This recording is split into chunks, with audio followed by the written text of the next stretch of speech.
galera, tudo tranquilo? Então, mais uma semana aí passou, continuamos nessa quarentena e tem uma, tem uma mensagem que eu queria deixar para vocês, que é para tranquilizar um pouco o nosso coração. Assim, infelizmente nessa quarentena, acho que o grupo que eu vi com maior falta de fé foram os próprios cristãos, que não estão reconhecendo a soberania de Deus, ou mesmo que estejam reconhecendo, não estão sabendo lidar com a situação que Deus deixou a nossa comunidade. O mundo, na verdade, né? Porque se a gente for observar a questão do corona, não foi só o Brasil, não foi só Brasília, é o mundo todo. Então, cada um lidando com a sua forma. Só que nós cristãos temos que lidar de uma forma diferenciada, porque nós temos fé no nosso Deus soberano e que Ele é capaz de tudo, e que Ele tem o controle de tudo. Então nós não podemos admitir a possibilidade do corona ser uma coisa que saiu do controle de Deus. E para gente começar essa mensagem, vou ler o Salmo 23 e a gente vai refletir um pouco sobre ele para poder conversar mais sobre essa problemática, tá certo? Eu vou ler na versão na NVI, então me acompanhe, por favor. O Senhor é meu pastor, de nada terei falta. Em verdes pastagens me faz repousar e me conduz a águas tranquilas. Restaura-me o vigor. Guia-me nas veredas da justiça, por amor do seu nome.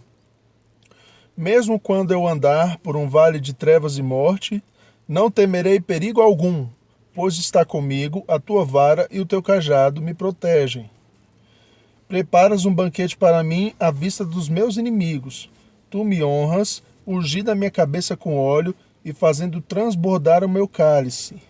Sei que a bondade e a fidelidade me acompanharão por todos os dias da minha vida, e voltarei à casa do Senhor enquanto eu viver.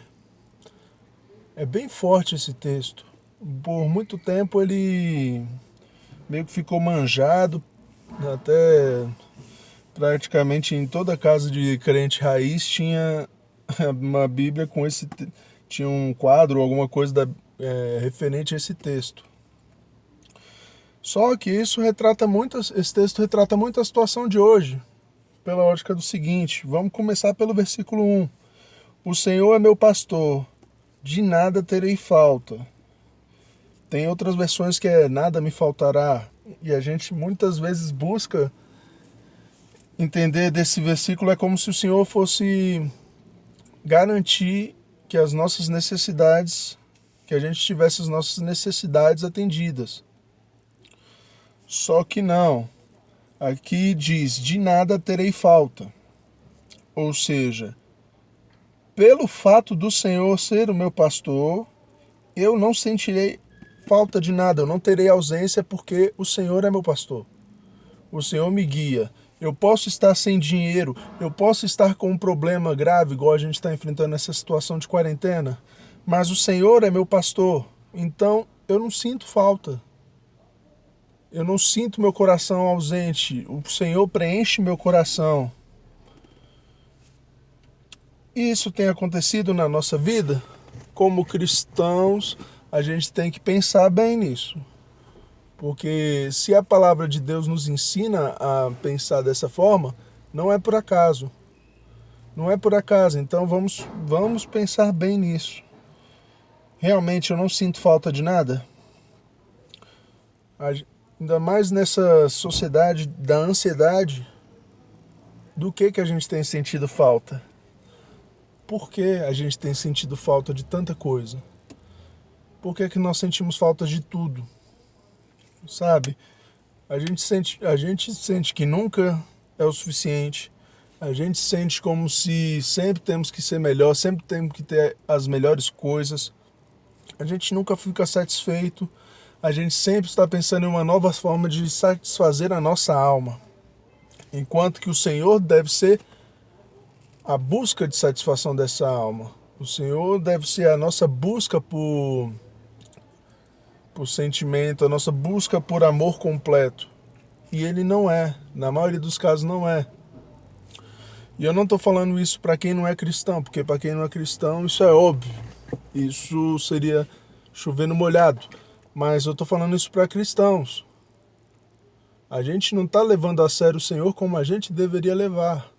E isso é um problema gravíssimo. Isso é um problema gravíssimo que a gente vai prestar conta dele depois. Porque se cristãos estão sentindo tanta ansiedade, estão com a fé tão abalada, estão tão preocupados, é sinal de que há uma falta de fé em Deus, que há uma falta de convicção na vontade do Senhor. E isso é problemático.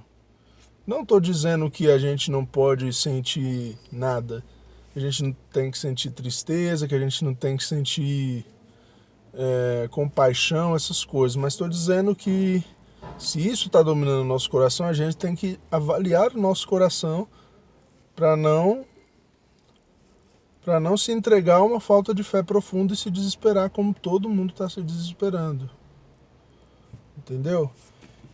Então a gente vai para o versículo seguinte. Em verdes pastagens me faz repousar e me conduz a águas tranquilas. Restaura-me o vigor, guia-me nas veredas da justiça, por amor do seu nome. Então, aqui a gente vê o seguinte: as nossas pastagens estão verdes. O que eu posso dizer aqui? Que a gente está com tranquilidade para descansar, a nossa situação de vida está adequada para descansar? Ou melhor ainda, a pergunta que fica é: a gente realmente precisa da situação ideal para poder descansar em Deus? Porque é aí que está a chave do negócio. Se a gente precisa de uma vida perfeita, se a gente precisa das circunstâncias colaborarem, se a gente precisa de tudo estar em perfeito estado, então não é Deus. É só a gente estar agindo de acordo com as circunstâncias. O nosso Deus seria a circunstância. E não é isso que a Bíblia ensina e não é isso que aqui está dizendo. A gente está dizendo que o Senhor nos conduz em verdes pastagens. Ele me faz repousar, ou seja, Ele me dá descanso. É o Senhor que é meu descanso, não é a circunstância, não é o momento, não é a situação atual. Entendeu? Então a gente tem que acalmar o coração mesmo. A gente tem que entender o nosso Deus. E aqui também diz que o Senhor conduz a águas tranquilas. Cadê a tranquilidade nesse momento? É um momento muito difícil. Para todo lado que olhamos, achamos e vemos razões para estarmos desesperados. Assim, infelizmente, as notícias não colaboram.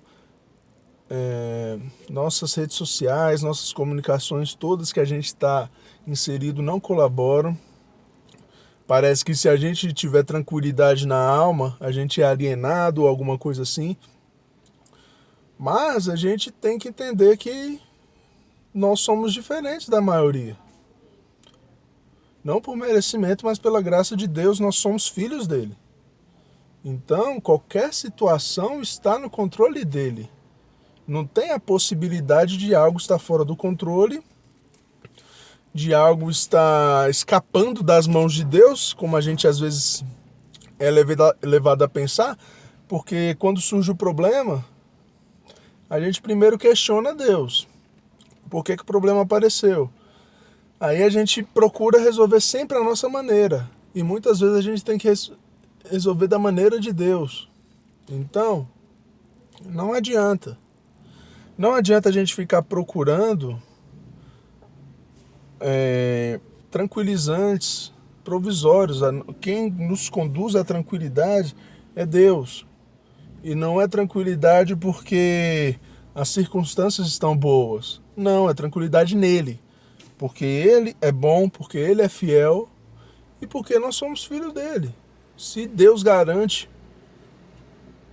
que a sua vontade vai ser feita, a gente quer a vontade dele, a gente ora sempre para que seja feita a vontade dele aqui na terra, como é no céu, então a gente tem que tranquilizar, porque ele está fazendo de acordo com os planos dele. Não é meu plano, não é o plano de ninguém, é o plano de Deus. Por mais que estejam conspirando, por mais que tenha governos se aproveitando da situação, tudo está no controle de Deus. Tá certo? Aqui diz justamente sobre a situação. Mesmo quando eu andar por um vale de trevas e morte, não temerei perigo algum, porque tu estás comigo. A tua vara e o teu cajado me protegem. Ou seja, vale de trevas e morte. Básico, o que a gente está passando agora. Vale de trevas, morte. O que está acontecendo? Estamos desesperados porque tem muita gente que está morrendo, porque tem muita gente que está perdendo emprego, porque tem muita gente que não está conseguindo sustentar a família, tem muitas famílias que estão desesperadas, totalmente abaladas por morte, por medo de se contaminar, por todas essas questões. E tudo isso é vale de morte. Só que, não temerei mal, perigo algum. Ou seja, eu não posso ficar preso a essa situação porque o Senhor está comigo. No tempo bom, o Senhor está comigo. No tempo ruim, o Senhor está comigo. Acabou. Temos que desenvolver a tranquilidade na nossa alma nessa perspectiva. Deus está comigo. Eu não estou sozinho, então está sendo a vontade de Deus, então eu tenho que caminhar de acordo com a vontade dele. Amém? Então, continuando. A tua vara e o teu cajado me protegem. Ou seja, Deus me dá proteção de qualquer situação. E isso não quer dizer que eu não pegaria a doença de jeito nenhum ou coisa assim. Isso quer dizer que se eu estiver doente, Deus vai me proteger. Se eu morrer, Deus me protegeu do mal maior, que seria continuar vivo contra a vontade dele. Entendeu? Se Deus me protege sempre, o que acontecer na minha vida é a vontade boa e agradável e perfeita dele. Entendeu? Aí a gente continua com os 5, preparas um banquete para mim, à vista dos meus inimigos, tu me honras, ungindo a cabeça com óleo e fazendo transbordar o meu cálice. Ou seja, Deus aqui, o salmista, Davi, está falando que Deus prepara um banquete para ele com os inimigos dele. Ou seja, Deus o abençoa em qualquer circunstância. Mesmo perto de pessoas que não gostam dele, mesmo perto de circunstâncias não ideais para ele, Deus o abençoa, banquete. Ou seja, não é Deus me dá um prato de comida, Deus me dá um banquete. E aqui continua, o Senhor me honra, ungindo a minha cabeça, fazendo transbordar o meu cálice. Ou seja, nessa situação, na vista dos meus inimigos, o Senhor transborda o meu cálice, ou seja, Ele me abençoa de forma abundante. Não é mendigar, não é aquela coisa assim, Deus me deu o mínimo. Deus me abençoou de verdade. Em situação adversa, à vista dos meus inimigos. E olha aqui a convicção no versículo 6. Sei que a bondade e a fidelidade me acompanharão todos os dias da minha vida.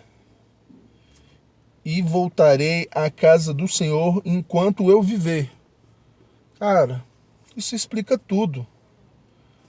Nessa situação adversa, a bondade de Deus está acompanhando a gente. A fidelidade de Deus, sabe? Ele, ele é bom e fiel, ele cumpre. Deus não muda. A gente pode mudar, as circunstâncias vão mudar, mas Deus não muda. Então a gente tem que lembrar que a fidelidade e a bondade de Deus vão acompanhar a gente todos os dias da nossa vida.